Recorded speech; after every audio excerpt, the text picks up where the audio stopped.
Hey y'all, it's Hannah Hart's Book 6, and today I would like to share with you 5 diverse middle grade books that I would like to read. The reason I wanted to make this video is because what's happening here in America with the Black Lives Matter movement. There is a lot of tension between whites, blacks, cops, and black people. If you're not living in America, please send up a prayer for us because there are a lot of things that are happening that's very scary. Of course, amid coronavirus, we also have the innocent killings of black individuals in our country by the police, people who are supposed to protect us. Because of this, I've recently been convicted to read more books from characters that are not just like me. I would like to read from characters that are not just white, blonde individuals. And sometimes they're white red-headed individuals or white brunette-headed individuals, and most of the time they're female, but I would like to spread my reading to a more diverse area.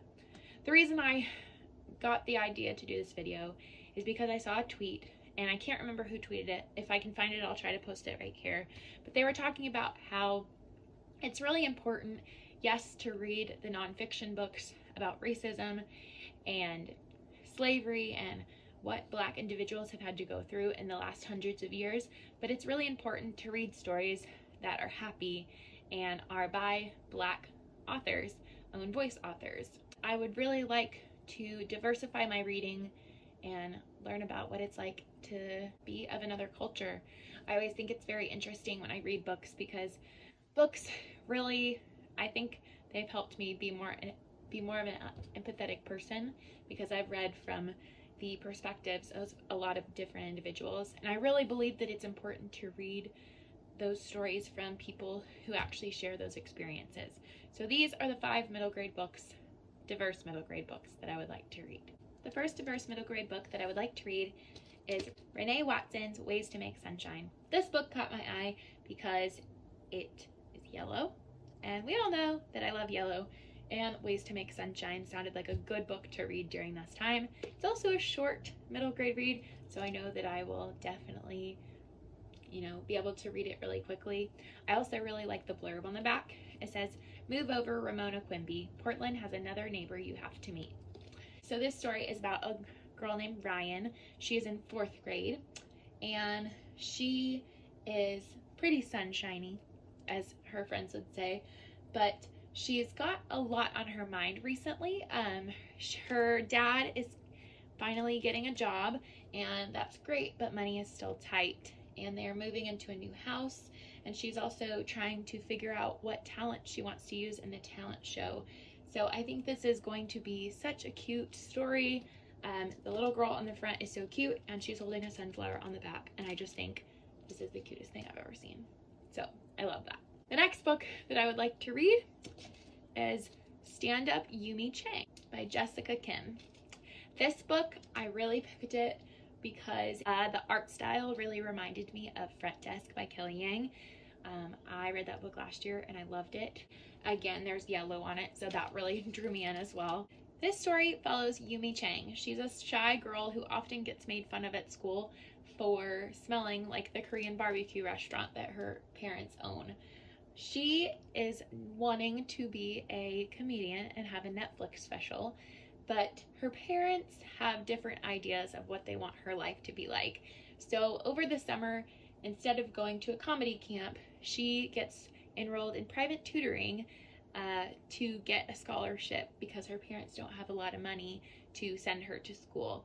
But one day after class, she finds a comedy group that's being led by one of her favorite YouTube stars, and she might get to have some comedy after all. I think that this story sounds super cute. Love the cover. I really think it'll be great to read about a stand-up comedian who's a kid. I also really like that the comedy group that she finds is led by her favorite YouTube star, because that is so relevant to like what my high school life was like. Or if I could have gone to like a makeup tutorial led by one of my favorite YouTube stars, like I would have jumped at the chance. So it's really cool that books are including like YouTube and different things like that in the story, because I think it makes it really relevant to like 2020 and the 21st century. The next book I would like to read is A book that I do not currently have with me, but I do physically own, is Ivy Aberdeen's Letter to the World by Ashley Herring Blake. I know two things about this book. I know that it is a queer, middle grade, female romance. And I know that it was recommended to me by Chelsea Dowling Reads, or not to me, to her whole YouTube channel. We're not like friends, but she recommended this book a couple months ago, maybe even a year ago at this point. And she loves Ashley Herring Blake's books. And Chelsea is a bi YouTuber, and I really think that she has good opinions on like queer books. And most of the time I take all her recommendations pretty seriously, because all the books that I've read that she's loved, I have loved as well. So I tend to take her queer LGBTQIA plus recommendations pretty seriously. And also I read The Mighty Heart of Sunny St. James by Ashley Herring Blake and loved it. It was also a queer female romance. I don't remember exactly what Ivy Aberdeen's Letter to the World is about.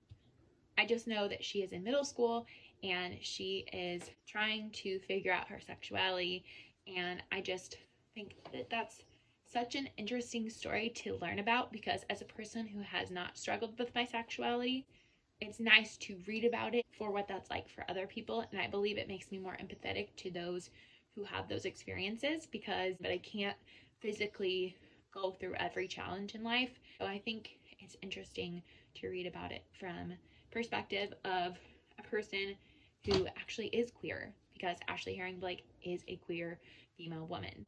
The next book I would like to read is Pippa Park Raises Her Game by Erin Yun. This book follows Pippa Park, who is a Korean American who everybody has her life figured out for her. Everybody except Pippa. Pippa gets the chance to go to Lakeview Private to play basketball, and she sees this as an opportunity to reinvent herself, even if it means hiding her parents' laundromat and living a secret double life. It just seems like a great book, and another Korean American author writing a Korean American story. And also this art is so cute. Middle grade books have upped their game with their art. I just love them.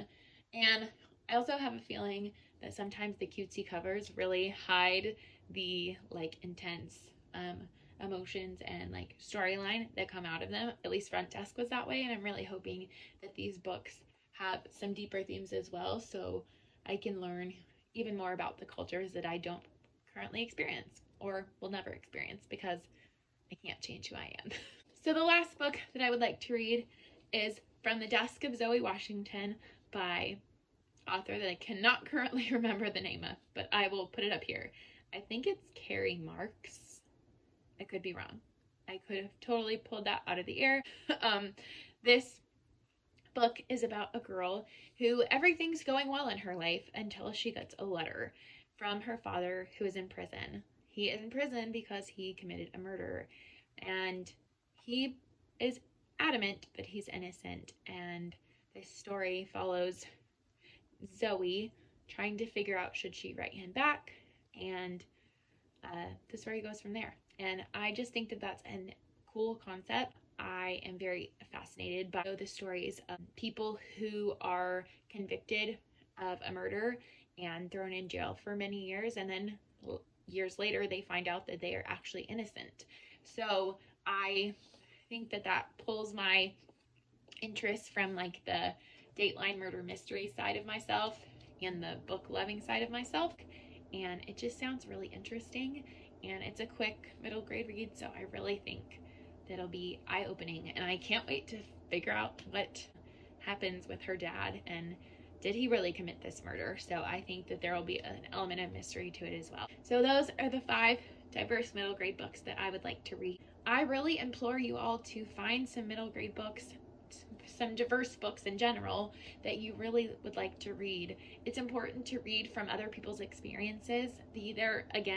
There's no way you're ever going to live an experience that's not your own, but reading books and opening your worldview and your mindset to others and their experiences is really the way that we make ourselves better as people, more empathetic, more understanding, and hopefully lead us toward a more peaceful future. In today's day and age, I feel like there's a lot of unrest And I think if we had a little bit more empathy and a lot more care of other people, I think that the world would really be a better place. So I hope you guys enjoyed this video. Comment down below what diverse middle grade book that you would like to read. And I think that's it for me. Hope you guys have a wonderful day. And remember, be better, do better. Bye.